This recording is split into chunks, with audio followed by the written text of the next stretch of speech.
ಎಲ್ಲರಿಗೂ ನಮಸ್ಕಾರ ವೀಕ್ಷಕರೇ, welcome back to my channel. ನಾನು ಅನುಶ್ರೀ. ನಾನು ಇವತ್ತಿನ ದಿನ ಕುಷ್ಕ ರೈಸನ್ನ ಮನೇಲೇ ಇರ್ತಕ್ಕಂಥ ಸಾಮಗ್ರಿಗಳನ್ನ ಯೂಸ್ ಮಾಡಿಕೊಂಡು ಟೇಸ್ಟಿಯಾದಂಥ ಕುಷ್ಕ ರೈಸನ್ನ ಯಾವ ರೀತಿ ಮಾಡೋದಂತ ನಾನು ನಿಮಗೆ ಇವತ್ತು ತೋರಿಸ್ಕೊಡಕತ್ತೀನಿ.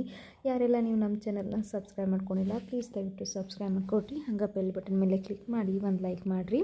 ಬನ್ರಿ ಇವತ್ತಿನ ನಾವು ಸ್ಟಾರ್ಟ್ ಮಾಡೋಣಂತ. ಮೊದಲೇದಾಗಿ ನಾನಿಲ್ಲಿ ಕುಕ್ಕರ್ನ ಬಿಸಿಗಿಟ್ಕೊಂಡು ಅದಕ್ಕೆ ಒಂದು 2ರಿಂದ 3 ಚಮಚದಷ್ಟು ತುಪ್ಪನ ಹಾಕ್ಕೊಳ್ಳಕತ್ತೀನಿ.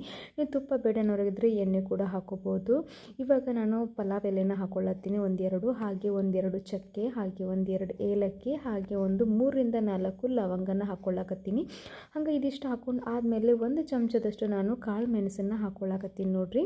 ಇವಾಗ ಇದು ಪೂರ್ತಿ ನಾವು ಎಣ್ಣೆಲೆ ಸ್ವಲ್ಪ ಚೆನ್ನಾಗಿ ಫ್ರೈ ಮಾಡ್ಕೊಳ್ಳೋಣ ಅಂತ. ಆ ಮಸಾಲೆದು ಒಳ್ಳೆ ಪರಿಮಳ ಬರಬೇಕು ನೋಡ್ರಿ, ಅಲ್ಲಿವರೆಗೂ ನಾವು ಸ್ವಲ್ಪ ಇದನ್ನು ತುಪ್ಪದಲ್ಲೇ ಬಾಡಿಸ್ಕೊಳ್ಬೇಕಾಗತ್ತೆ. ಸೊ ಇವಾಗ ನಾನು ಇದಕ್ಕೆ ಒಂದು ಉಳ್ಳಾಗಡ್ಡಿನ ಸಣ್ಣ ಕಟ್ ಮಾಡಿದ್ದು ಉಳ್ಳಾಗಡ್ಡಿ ಹಾಕ್ಕೊಳ್ಳಕತ್ತೀನಿ. ಸೊ ಈ ಉಳ್ಳಾಗಡ್ಡಿದ ಹಸಿ ವಾಸನೆ ಎಲ್ಲನೂ ಹೋಗಬೇಕು, ಸ್ವಲ್ಪ ಕಲರ್ ಚೇಂಜ್ ಆಗಬೇಕು, ಅಲ್ಲಿವರೆಗೂ ನಾವು ಸ್ವಲ್ಪ ಎಣ್ಣೆಲೆ ಫ್ರೈ ಮಾಡ್ಕೊಳ್ಳೋಣ ಅಂತ.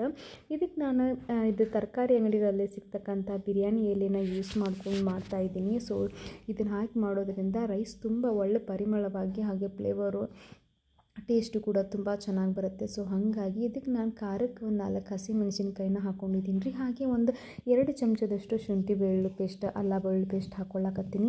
ಸೊ ಆದಷ್ಟು ಮನೇಲೇ ಅಲ್ಲ ಬೆಳ್ಳುಳ್ಳಿ ಪೇಸ್ಟ್ನ ರೆಡಿ ಮಾಡಿಕೊಡ್ರಿ. ಯಾಕಂತಂದ್ರೆ ಹೊರಗಡೆದಲ್ಲಿ ತಂದರೆ ಸೊ ಅದರಲ್ಲಿ ವಿನೆಗರ್ ಯೂಸ್ ಮಾಡಿರ್ತಾರೆ, ಸೊ ಅಷ್ಟು ಟೇಸ್ಟ್ ಬರೋಂಗಿಲ್ಲ. ಸೊ ಮನೇಲೇ ಮಾಡ್ಕೊಂಡು ಫ್ರೆಶ್ಶಾಗಿ ಮಾಡಿ ಹಾಕ್ಕೊಳ್ರಿ, ತುಂಬ ಚೆನ್ನಾಗಿ ಬರುತ್ತೆ, ಇನ್ನೂ ರುಚಿಯಾಗುತ್ತೆ ನೋಡಿರಿ.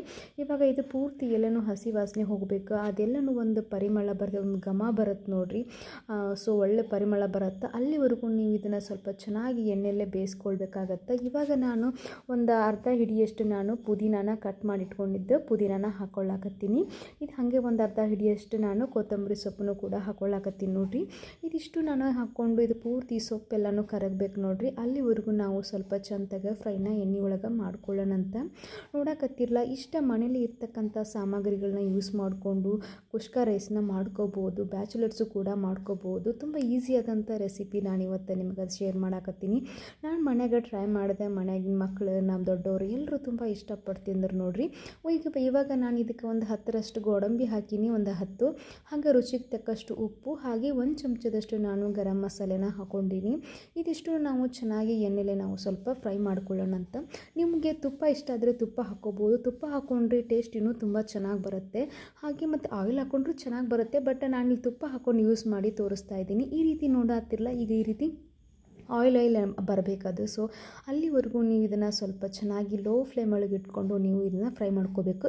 ಇವಾಗ ನಾನು ಒಂದು 2 ಕಪ್ನಷ್ಟು ನಾನು ಅಕ್ಕಿನ ತೊಗೊಂಡಿದ್ದೆ, ನಾರ್ಮಲ್ ಅಕ್ಕಿನ ತೊಗೊಂಡಿದ್ದೆ. ಸೊ ಅದನ್ನು ಕ್ಲೀನಾಗಿ ಒಂದು 3 ಬಾರಿ ವಾಶ್ ಮಾಡಿಕೊಂಡು ನಾನು ಇವಾಗ ಈ ಅಕ್ಕಿನ ಹಾಕ್ಕೊಳ್ಳಕತ್ತೀನಿ ನೋಡಿರಿ. ಇದೆಷ್ಟು ಹಾಕ್ಕೊಂಡು ಮಿಕ್ಸ್ ಮಾಡ್ಕೊಳ್ರಿ, ಚೆನ್ನಾಗಿ ಮಿಕ್ಸ್ ಮಾಡಿಕೊಂಡು 1 ನಿಮಿಷದಷ್ಟು ಸ್ವಲ್ಪ ಇದೇ ಎಣ್ಣೆ ಒಳಗೆ ಸ್ವಲ್ಪ ಅಕ್ಕಿ ಸ್ವಲ್ಪ ಇದಾಗಲಿ ಬೆಂದಲಿ.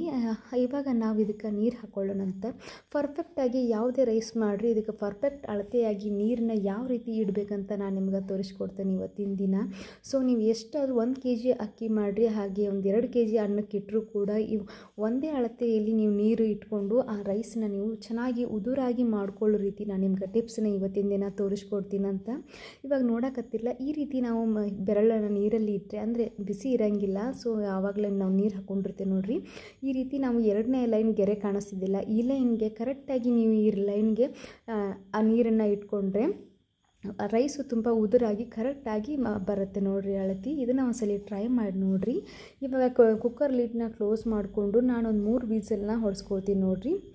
ಇವಾಗ ಕುಕ್ಕರ್ ಲಿಡ್ ಸ್ವಲ್ಪ ತಣ್ಣಗಾಗೈತಿ, ಇವಾಗ ತೆಗೆದು ನೋಡ್ತೀನಿ. ನಾನು ತೋರಿಸ್ಕೊಟ್ಟ ರೀತಿಯಲ್ಲೇ ನಾನು ನೀರನ್ನು ಏನು ಇಟ್ಟಿದ್ದೆ ನೋಡಿರಿ ಅಳತೆ. ಸೊ ಬರೋಬ್ಬರಿ ಆಗೈತಿ. ಹಾಗೆ ಕೂಡ ಅಕ್ಕಿ ಗೊತ್ತಾಗತ್ತೆ ನೋಡಿರಿ, ಅನ್ನದಗಳು ತುಂಬ ಉದುರಾಗಿ ಬಂದೈತಿ. ಸೊ ಅಷ್ಟು ಮೆತ್ತಗೇನು ಸಾಫ್ಟಾಗಿ ಏನು ಬಂದಿಲ್ಲ. ಸೊ ನಿಮ್ಗೆ ಇನ್ನೊಂದು ಸಾಫ್ಟ್ ಬೇಕಂದ್ರೆ ನೀವು ಸ್ವಲ್ಪ ನೀರು ಸ್ವಲ್ಪ ಆ 2 ಗೆರೆಗಿಂತ ಸ್ವಲ್ಪ ಮೇಲ್ಗಡೆ ಇಟ್ಕೊಂಡ್ರೆ ಸ್ವಲ್ಪ ಸಾಫ್ಟ್ ಆಗುತ್ತೆ. ಈ ಕರೆಕ್ಟಾಗಿ ಒಂದು 2 ಗೆರೆಗೆ ಇಟ್ಕೊಂಡ್ಬಿಟ್ರೆ ಈ ರೀತಿ ರೈಸ್ ರೆಡಿ ಆಗುತ್ತೆ ನೋಡಿದ್ರಲ್ಲ.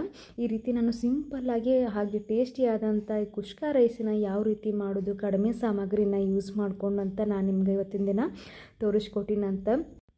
ಈ ರೈಸನ್ನು ಕಡಿಮೆ ಸಮಯದಲ್ಲಿ ಮಾಡ್ಕೋಬಹುದು. ಹಾಗೆ ಯಾರಾದರೂ ಮನೇಲಿ ಗೆಸ್ಟ್ ಬಂದರೆ ಬೇಗನೆ ಆಗುತ್ತೆ ನೋಡಿರಿ. ಸೊ ಹಾಗಾಗಿ ಬ್ಯಾಚುಲರ್ಸು ಕೂಡ ಇದನ್ನು ಒಂದು ಸರಿ ಟ್ರೈ ಮಾಡಿರಿ. ತುಂಬ ಸಿಂಪಲ್ ಆದಂಥ ನಾನು ಇವತ್ತಿನ ರೆಸಿಪಿ ನಾನು ನಿಮ್ಗೆ ತೋರಿಸ್ಕೊಟ್ಟಿದ್ದೀನಿ.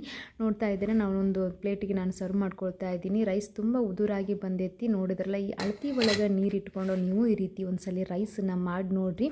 ಸೊ ಕರೆಕ್ಟ್ ಪರ್ಫೆಕ್ಟಾಗಿ ನೀರನ್ನು ಅಳತೆ ಇಟ್ಕೋಬೋದು. ಹಾಗೆ ಉದುರಾಗಿ ಬರುತ್ತೆ, ನೋಡಿದ್ರಲ್ಲ. ಈ ರೀತಿ ನಾನು ಕುಷ್ಕ ರೈಸನ್ನು ಯಾವ ರೀತಿ ಮಾಡೋದು ಇನ್ಸ್ಟಂಟಾಗಿ ಅಂತ ತೋರಿಸ್ಕೊಟ್ಟಿನಿ. ಮತ್ತೆ ತಡ ಮಾಡ್ತೀರಿ, ನೀವು ಇದನ್ನು ಒಂದು ಸಲ ಟ್ರೈ ಮಾಡಿರಿ. ಹಂಗೆ ನಮ್ಮ ಚಾನಲ್ನ ಸಬ್ಸ್ಕ್ರೈಬ್ ಮಾಡ್ಕೊಳ್ರಿ. ನಾನು ಮತ್ತೆ ಸಿಗ್ತೀನಂತ.